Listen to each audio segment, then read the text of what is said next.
इस वीडियो में हम क्लास 12 के एक्सरसाइज 1.1 के क्वेश्चनों को सॉल्व करेंगे। तो क्वेश्चन नंबर 2 पर आते हैं। तो देखिए क्वेश्चन नंबर 2 में क्या करा है। So that the relation R in the set R of a real number define as R equal to an b such that a less than equal to b square is neither reflexive nor symmetric और nor transitive. तो question number 2 में करा है जो हमको relation दिया है as equal to as less than equal to b square, ये हमारा ना तो रिफ्लेक्सिव होगा, ना ही सिमेट्रिक होगा और ना ही ट्रांजिटिव होगा। तो क्वेश्चन नंबर 2 के सोल्यूशन को देखते हैं। तो देखिए रिलेशन क्या दिया था हमको, रिलेशन दिया था a and B such that as less than equal to b square. हमको प्रूव क्या करना है, ना तो ये हमारा रिफ्लेक्सिव होगा, ना ही सिमेट्रिक होगा और ना ही ट्रांजिटिव होगा। तो देखिए अगर हम रिफ्लेक्सिव की बात करें तो रिफ्लेक्सिव के लिए कंडीशन क्या थी, रिफ्लेक्सिव के लिए कंडीशन थी कि ए का रिलेशन ऐसे होना चाहिए। तो अगर हम ए की जगह ले लेते हैं 1/3, तो इसके हिसाब से यहाँ पर भी बी की जगह भी क्या होना चाहिए, 1/3 का स्क्वायर होना चाहिए। तो यहाँ से क्या मिलेगा, ये 1/3 is less than equal to 1/9, जो कि गलत बात है। जो 1/3 होगा वो 1/9 से बड़ा होगा, ना ही इसके इक्वल टू होगा, इसीलिए हमारा रिफ्लेक्सिव भी नहीं होगा। उसी तरह हम बात करते हैं सिमेट्रिक की। तो अगर हम सिमेट्रिक की बात करें तो देखिए सिमेट्रिक के लिए कंडीशन क्या थी। अगर हम सिमेट्रिक की बात करें तो सिमेट्रिक के लिए कंडीशन थी कि अगर ए का रिलेशन बी से है तो बी का रिलेशन किसी तीसरे नंबर सी से होना, बी का रिलेशन ए से होना चाहिए। अगर ए का रिलेशन बी से है तो बी का रिलेशन ए से होना चाहिए। सिमेट्री की कंडीशन ये थी।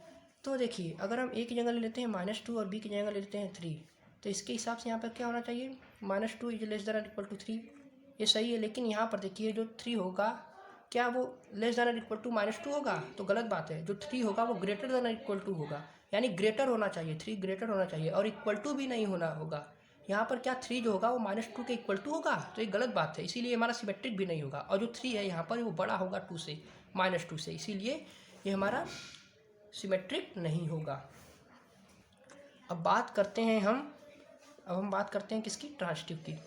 तो देखिए ट्रांजिटिव की बात करें तो ट्रांजिटिव के लिए कंडीशन क्या थी कि अगर ए का रिलेशन बी से है और बी का रिलेशन किसी तीसरे नंबर सी से है तो ए का रिलेशन किससे होना चाहिए, सी से होना चाहिए। तो देखिए इसके हिसाब से अगर हम ए की जगह 1 पुट करें तो 1 का रिलेशन अगर बी 2 से है, मान लेते हैं बी की जगह 2 ले लिया हमने, और 2 का रिलेशन किसी तीसरे नंबर 3 से है, तो यहाँ पर हमारे पास कंडीशन क्या बननी चाहिए कि 1 का रिलेशन किससे होना चाहिए, 3 से होना चाहिए। तो अगर हम इसको उठाएं तो क्या 1 जो होगा क्या वो इक्वल टू 3 होगा, तो ये गलत बात है, इसीलिए हमारा ये ट्रांजिटिव भी नहीं होगा। तो ये था हमने क्वेश्चन नंबर 2 के सोल्यूशन को यहाँ पर हमने सॉल्व किया। इस तरह इसके क्वेश्चन नंबर 3 को देखते हैं। तो क्वेश्चन नंबर 3 में करा है check whether the relation R define as a set 1 2 3 4 5 6 as R equal to दिया है a and B such that b is equal to a+1 is reflexive symmetric और ट्रांजिटिव। ये हमको जो दिया है इसमें हमको चेक करना है कि क्या ये रिफ्लेक्सिव सिमेट्रिक और ट्रांजिटिव होगा। रिलेशन क्या दिया है, a and B such that b is equal to a+1। तो देखिए ये हमको देना है, हमको चेक करना है कि ये रिफ्लेक्सिव सिमेट्रिक या ट्रांजिटिव होगा या नहीं। तो रिफ्लेक्सिव की बात करें, अगर हम बात करें रिफ्लेक्सिव की, तो रिफ्लेक्सिव के लिए कंडीशन क्या थी। अगर हम रिफ्लेक्सिव की बात करें तो रिफ्लेक्सिव के लिए कंडीशन थी कि ये का रिलेशन ऐसे होना चाहिए। तो अगर हम, यानी इसका मतलब क्या हो जाएगा कि हम बी की जगह भी ए रख देंगे।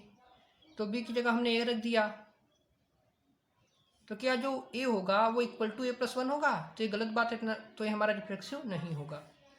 वहीं अब बात करें सिमेट्रिक की, तो देखिए सिमेट्रिक के लिए कंडीशन क्या थी, सिमेट्रिक के लिए कंडीशन थी कि अगर ए का रिलेशन बी से है तो बी का रिलेशन किससे होना चाहिए, ए से होना चाहिए। तो देखिए अगर हम ले लेते हैं 1, ए की जगह ले लेते हैं 1 तो बी की जगह हो जाएगा 2, जैसे बी इक्वल टू है a+1, तो अगर हमने ए की जगह 1 लिया तो बी की वैल्यू क्या आ जाएगी, 1 + 1, यानी बी की वैल्यू हो जाएगी 2। तो क्या यहाँ पर अब हो जाएगा 2:1। तो यहाँ पर अगर हमने, यहाँ पर अब बी की जगह हो जाएगा 2 और ए की जगह 1 हो जाएगा 1। तो यहाँ से देखिए b इज इक्वल टू हो जाएगा a+1, तो ए की वैल्यू क्या आ जाएगी 1। तो देखिए सिमेट्रिकली कंडीशन क्या थी कि अगर ए का संबंध बी से है तो बी का संबंध ए से होना चाहिए, तो हमारा सिमेट्रिक होगा। क्यों होगा पता है, क्योंकि देखिए अगर हमने ए की जगह 1 पुट किया, तो बी की वैल्यू क्या हो जाएगी 1 + 1 यानी 2। उसी तरह अगर हम बी की जगह 1 पुट करेंगे, 2 पुट करेंगे, तो ए की वैल्यू क्या, ये गलत बात है, यहाँ पर ये सिमेट्रिक नहीं होगा। इसके अकॉर्डिंग क्या होना चाहिए, यहाँ पर होना चाहिए 4, लेकिन यहाँ पर है 1, तो ये हमारा सिमेट्रिक नहीं होगा।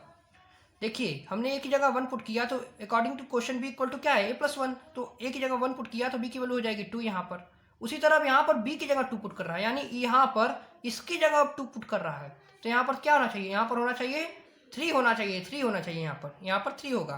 तो यहाँ पर देखिए 3 नहीं है, यहाँ पर 1 है, तो इसीलिए सिमेट्रिक नहीं होगा। अब बात करते हैं ट्रांजिटिव की।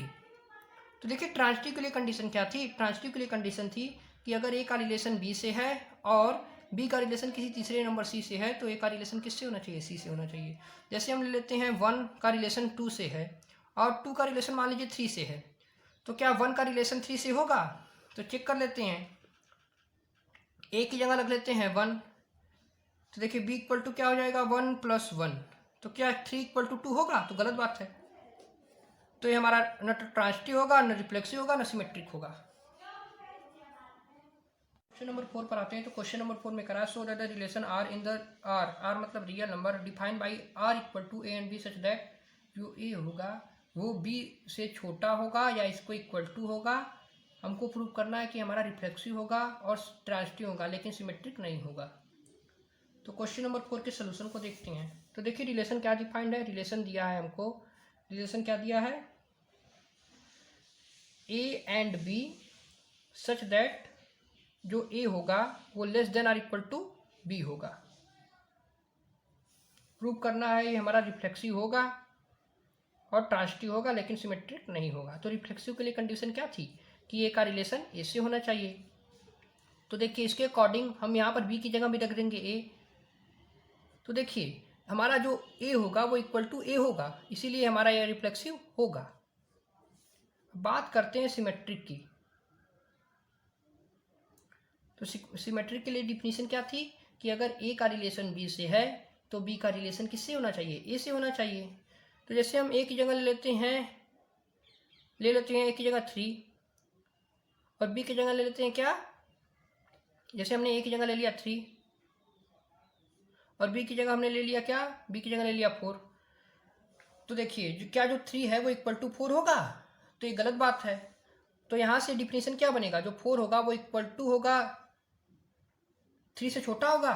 तो देखिए हमारा सिमेट्रिक नहीं होगा। हमने यहाँ पर एग्जाम्पल लिया, हमने ए की जगह लिया 3 और बी की जगह लिया 4।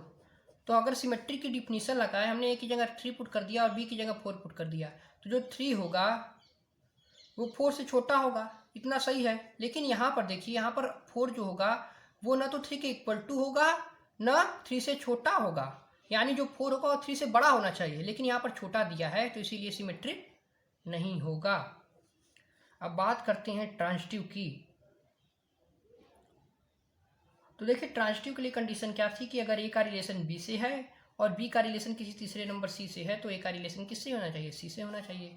तो अगर हम ए की जगह पुट कर दें 3 और बी की जगह पुट कर दें 4, तो देखिए इसके अकॉर्डिंग क्या लिखना चाहिए, अगर हम ए की जगह पुट कर दें 3 और बी की जगह पुट कर दें 4, तो हमारा ऐसा बनना चाहिए।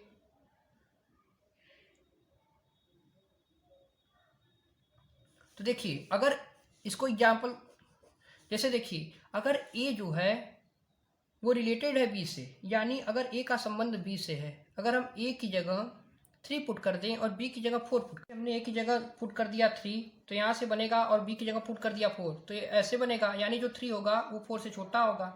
उसी तरह अगर हम बी की जगह पुट कर दें 4 और सी की जगह कोई तीसरा नंबर 5 पुट कर दें तो ये भी डिफिनीशन के अकॉर्डिंग सही है। तो ये हमारा क्या होना चाहिए, ए का रिलेशन किससे होना चाहिए, सी से होना चाहिए। तो यहाँ पर ए की वैल्यू हमने क्या पुट किया है 3, तो 3 का रिलेशन किससे होना चाहिए, 5 से होना चाहिए, जो कि ट्रू है।